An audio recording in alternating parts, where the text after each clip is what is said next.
que o Vitor Hugo não esteja nesse meio campo e o Léo Ortiz esteja de primeiro volante, que é a posição do Igor Jesus, que está do lado dele nesse meio campo. E Bruno Henrique e Gabigol no banco ainda, mesmo que o Flamengo seja time B assim, com desfalques, o Tite deve ter razões que eu não tenho aqui. Bora, galera, bem-vindo ao canal. Vamos aqui acompanhando um pequeno trecho aqui, um pequeno corte que eu separei para vocês da sala de redação gaúcha, tá bom? Eles falando sobre esse debate aí, sobre esse jogo importante aí entre Grêmio e Flamengo, né? O Grêmio com desfalque, Flamengo com mais desfalque ainda. O Grêmio com 3 desfalques é importante, né? Um deles é o Diego Costa, o Flamengo nem se fala, quase o time todo principal desfalcando, né? Arrascaeta, Dela Cruz, Varela e Matiazinha, além do Eric Pulgar também. E agora o Ailton Lucas, né? Que lesionado, o Alan também, não se recuperaram os dois. O Flamengo com uma grande dor de cabeça aí, fazendo algum remédio para poder bater de frente com o Grêmio, tá bom? Se é novo por aqui, por favor, não esqueça de deixar o like, se inscrever no canal, vai ajudar bastante. Créditos e direitos autorais, rádio, né? TV Gaúcha, tá certo? Sala de redação TV Gaúcha. O link aqui vai estar na descrição. Você pode conferir o vídeo completo, a matéria completa, tá certo? Vamos pro vídeo. Perdeu 2. Porque o terceiro é uma opção, né? Ele não estava começando jogando.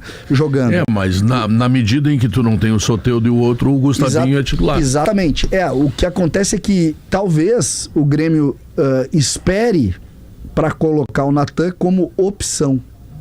Para tu ter alguém no banco de reservas que pelo menos possa mudar um pouco o parâmetro do jogo. Posso te dar o Flamengo? Tu não tem de lado. O Flamengo possível, Léo, é um Flamengo muito alterado. O Tite se obrigando a fazer testes bem discutíveis, mas diante da emergência, ele não tem o Ayrton Lucas lesionado o músculo e não tem o Vinha na seleção na lateral esquerda. Então ele não terá um lateral esquerdo. Acho que é o Pereira que vai ser lateral, né? O Rossi no gol, o Wesley na lateral direita, Fabrício Bruno, Davi Luiz e Léo Pereira fazendo o lado. Peraí, devagarinho, vamos ver de novo. Rossi, goleiro, Wesley, Fabrício Bruno, Davi Luiz e Léo Pereira. Léo Ortiz de volante ou de terceiro zagueiro, se você preferir, mas ele abre de volante. Igor Jesus e Lohan, aquele de R$1 bilhão da base, 18 anos, campeão da Libertadores com o Flamengo. Mais Gerson, na frente, Cebolinha e Pedro. Portanto, neste Flamengo continuam no banco Bruno Henrique e Gabigol. Eu não sei por que não está o Vitor Hugo aqui.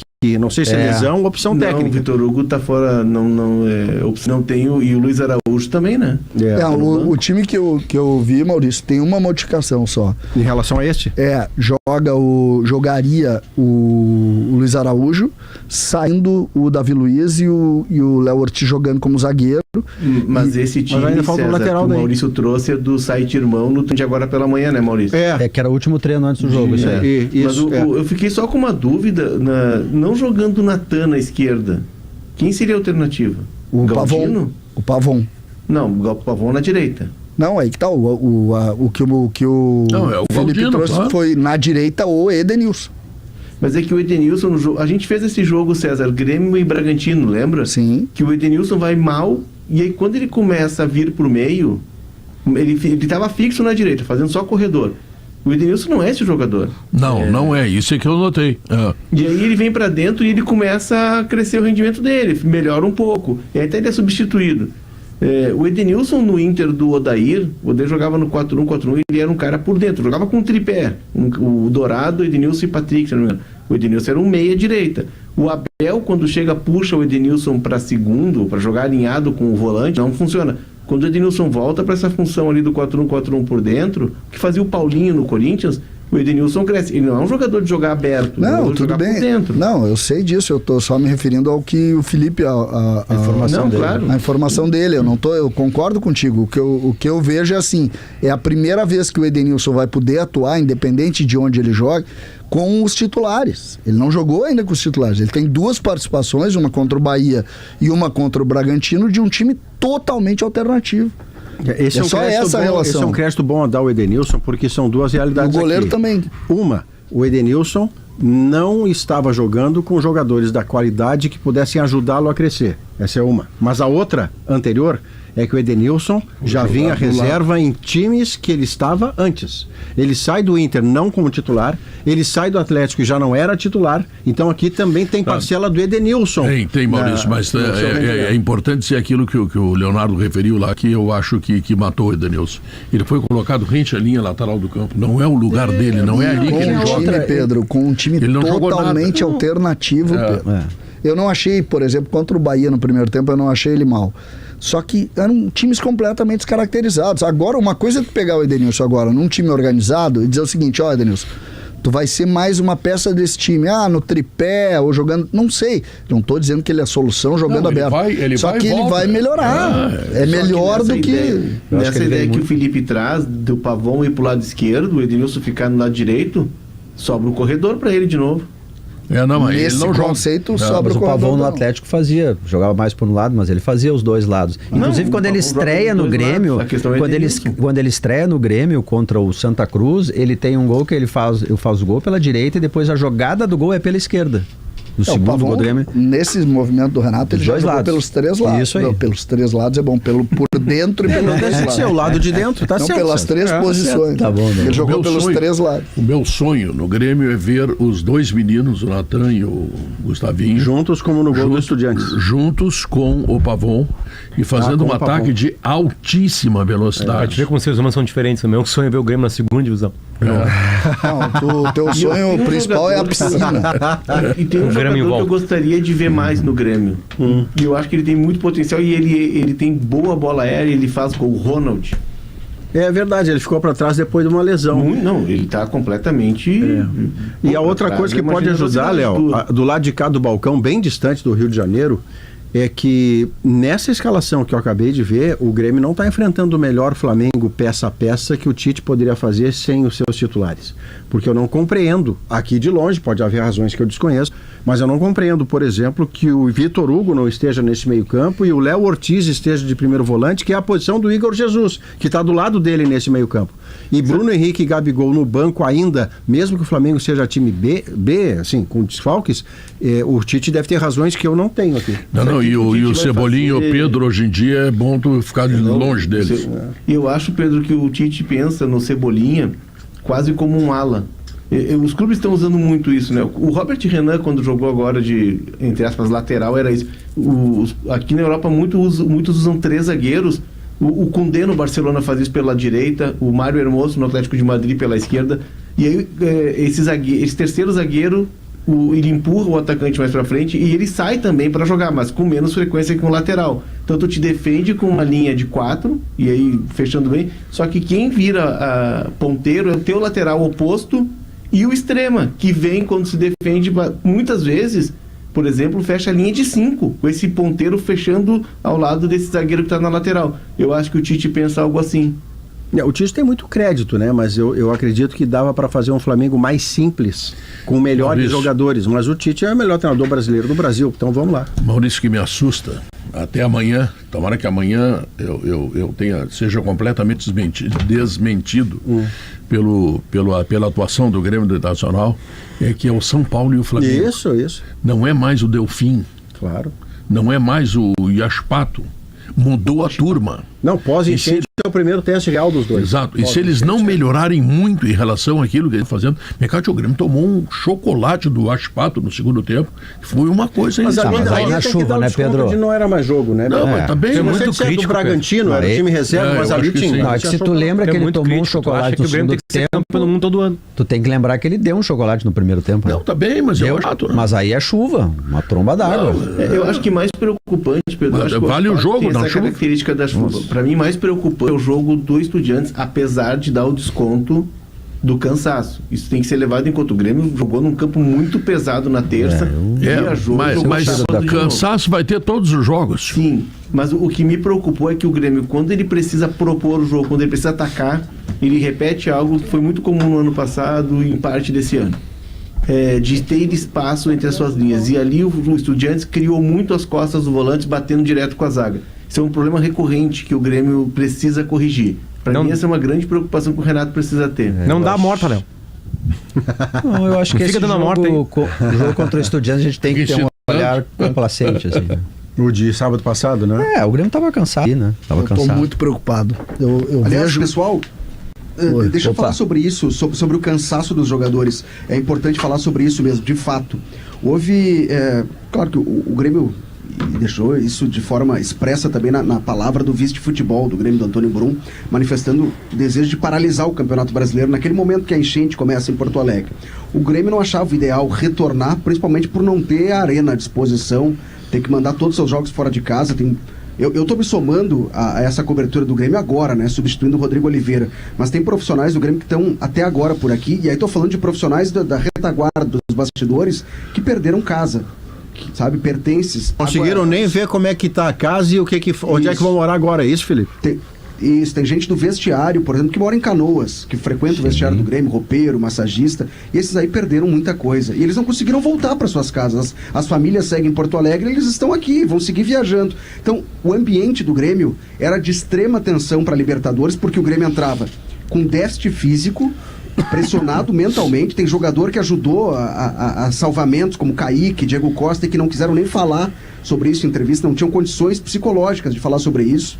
E o Grêmio mobilizou esse grupo para esse objetivo, classificação na Libertadores. Alcançou. E o que eu ouvi foi o seguinte: o Grêmio chega para aquele jogo contra o Estudiantes extenuado fisicamente e mentalmente, porque o objetivo tinha sido alcançado. Não, mas E a partir de agora, o que eu vejo aqui no Rio de Janeiro, Pedro, é algo assim que eu jamais tinha visto convivendo em ambientes de concentração. O Grêmio liberou os jogadores, claro que eles treinam no turno da manhã, houve o treinamento, mas ontem à tarde, por exemplo, tem familiares de atletas que estão aqui. Então os jogadores encontram seus familiares, vão pra praia, vão passear no shopping, Foi a maneira que o Grêmio encontrou de distensionar o ambiente para que eles possam relaxar. Então tem familiares que estão hospedados aqui no mesmo hotel, ou em hotéis aqui próximos, e que frequentam o ambiente. Talvez aqui à tarde, de novo, eu possa ver de novo esse... Tá, mas o problema é que tudo isso que tu está referindo será agravado pelo fato de que o Grêmio tem 6 jogos fora de casa e tudo em 3 dias. Bom, mas isso era a conta que ia vir. A questão desse jogo, mais do que o Flamengo, que está bastante desfalcado, para mim é isso aí. É que a maratona, aquele olhar complacente que a gente tinha que ter por questões mentais e físicas e técnicas, agora é que vai começar a pegar. Justamente quando os adversários são mais fortes. Ali, logo nos primeiros jogos, o César referiu muito isso, tu ainda tem, né, aquela questão de olha, o começo é a volta. Agora, quando essa rotina de viagem, não tem casa, e aí o cara tá com o parceiro que tá do lado, não tem, tá com a casa debaixo d'água. A importância do estádio, John. Aí é mais pesado. Essa relação, por exemplo, essa informação do Inter voltar ao Beira-Rio no dia 3 de julho é uma informação espetacular. É a melhor notícia do Inter esse ano. Sem dúvida. Exatamente. Porque é um episódio de superação do clube. Esse é o Grêmio vai fazer logo ali adiante. Esse é o grande problema do Grêmio, que se fala em 14 de agosto como algo mágico. E já é otimismo, porque no primeiro momento o próprio presidente Guerra cogitou, antes de ter toda a informação da baixa da água, que o Grêmio talvez não jogasse até o fim seria do trágico, ano. Né? Seria trágico. O Inter conseguiu ir além do pessoal. É que o problema não é nem o gramado. Ontem começou o replantio do gramado, a troca do gramado da Arena. A Arena divulgou fotos, inclusive, com essa informação. O problema é a infraestrutura. A água atingiu até o 3º, 4º degrau da arquibancada. Então toda a estrutura que fica abaixo, a zona mista fica abaixo da altura do campo, o auditório onde acontecem as entrevistas coletivas, vestiário, tudo ficou abaixo d'água. Então houve um dano na infraestrutura do estádio. E isso precisa ser sanado para que o Grêmio possa retornar. E o Grêmio trabalha com a seguinte programação: até o dia 26, que é o jogo contra o Atlético Goianiense em Goiânia, o Grêmio vai continuar de forma itinerante. Depois disso, dia 27, retorna a Porto Alegre para treinar no CT Luiz Carvalho. E aí vai jogar onde puder, próximo de Porto Alegre, Caxias do Sul, Florianópolis, talvez jogos da Libertadores no Couto Pereira, no estádio do Curitiba. Mas vai voltar, a delegação vai retornar a Porto Alegre no dia 27 de junho. Como profética pode ser aquela entrevista do Renato Portaluppi dizendo que queria o cancelamento do rebaixamento? A gente não está prestando atenção nisso porque tem Copas. Não, o Renato está preocupado com isso, Pedro, eu acho que está muito bem preocupado. O melhor time do mundo cansado não joga nada. Não compete. Claro. Não compete, pode ter prejuízo por não competir. Eu acho que o que o Renato estava propondo, tá, era, digamos assim, uma tentativa de evitar a preocupação que ele está tendo. Grêmio está correndo risco nesse Campeonato Brasileiro. Dirá o gremista assim, pô, esse cara está secando. Não estou fazendo nada. Eu estou dizendo que as circunstâncias que envolvem o Grêmio, e tem 6 jogos agora, repetidos de 3 em 3 dias, fora de casa, que vão determinar a situação do Grêmio, que aliás perdeu um jogo pro Vasco da Gama antes da enchente, que não poderia ter perdido, o Vasco da Gama é muito ruim, e botou fora, também não sei se ganharia, mas pelo menos não fez menção de ganhar o jogo contra o Bragantino, porque tinha uma decisão da Copa do Brasil. Isso vai acontecer no mínimo mais 3 vezes no Brasileiro. Já marcadas 3 vezes. 2 vezes contra o Fluminense, nos pré-jogos. E eu não sei se o jogo contra o Fluminense é imediatamente uma semana depois da outra. Isso aí, galera, que vocês viram, né? A questão aí do temor em relação a enfrentar o Flamengo. A gente até entende, né? A situação do Grêmio é bem complicada. Não só para a instituição Grêmio, mas também pelas famílias, pelos familiares, né, que estão presenciando aquilo, estão passando por isso. Muitos perderam as e tudo mais. O Grêmio está sem poder treinar, né, na sua casa, no seu estádio e tudo mais. Isso também interfere, né?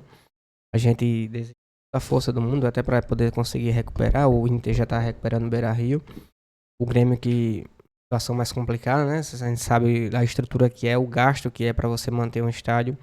Ainda mais você perder tudo, né? A gente sabe se queimou parte de circuito, como é que foi, já que entrou água em todo canto. A gente sabe se já tinha a questão da falta de energia antes da água chegar, né? A gente não sabe o certo ainda. Mas o prejuízo é muito grande para poder reestruturar de novo o estádio do Grêmio. Um gasto muito alto. E a gente espera que o Grêmio se recupere. Quinta-feira amanhã, né? No caso, tem um jogo muito difícil aí. Flamengo dentro do Grêmio. Flamengo com bastante desfalque, todo remendado. Dela Cruz, Matias Vina, Ailton Lucas, o Alan, Érico Pulgar, o Varela, né? Tudo fora, tanto por lesão como por questão da convocação da seleção para a Copa América, né? E vamos ver aí se o Flamengo consegue jogar bem, né? Um jogo muito difícil. Lembrando que vai ter o Léo Pereira na lateral esquerda, tá bom? Improvisado. O Gerson vai ser mantido na sua posição, né, na ponta direita. Aí meio campo vai ter o Lohan e o Vitor Hugo. Eu preferia o próprio Matheus Gonçalves. Eu achei ele mais adequado para essa função. Inclusive jogou assim no Red Bull Bragantino, né? O Lohan fazendo a função do Arrascaeta e o Vitor Hugo tentando fazer a função do Dela Cruz, que na minha opinião é impossível, né? Algum jogador do Flamengo conseguir fazer o que o Dela Cruz faz em campo, né? As funções que ele faz ali. É uma espinha dorsal desse time. Muito difícil. Vai manter o Davi Luiz na sua posição, né? Davi Luiz e Fabrício Bruno. Volantes, o Igor Jesus. Como segundo volante, quem vai ficar como primeiro volante vai ser o Léo Ortiz, também improvisado. Então o Flamengo vai jogar com 4 zagueiros, tá bom? Léo Ortiz improvisado. Aí, ponta direita, Gerson. Ponta esquerda, Everton Cebolinha. Lateral, como eu já falei, né? O Léo Pereira. Lateral direita, o Wesley. No ataque, o Pedro, tá bom? Esse é o time que vai enfrentar o Grêmio. A gente espera que o tempo se encaixe, né? Embora não tenham jogado juntos ainda, a questão do entrosamento, tudo isso contribui bastante. Ainda mais um jogo difícil aí dentro do Grêmio. Embora o Grêmio, como vocês falaram, né? Tem 3 desfalques importantes. Além do Diego Costa, né? Os desfalques aí que já foi citado. E um jogo muito difícil. O Flamengo tem que ganhar para poder voltar à liderança do campeonato, já que o Botafogo ganhou ontem do Fluminense. E o Flamengo tá 2 pontos atrás do líder, que agora é o Botafogo, tá bom? Não importa o placar, não importa que o Flamengo ganhe e jogue bem, né?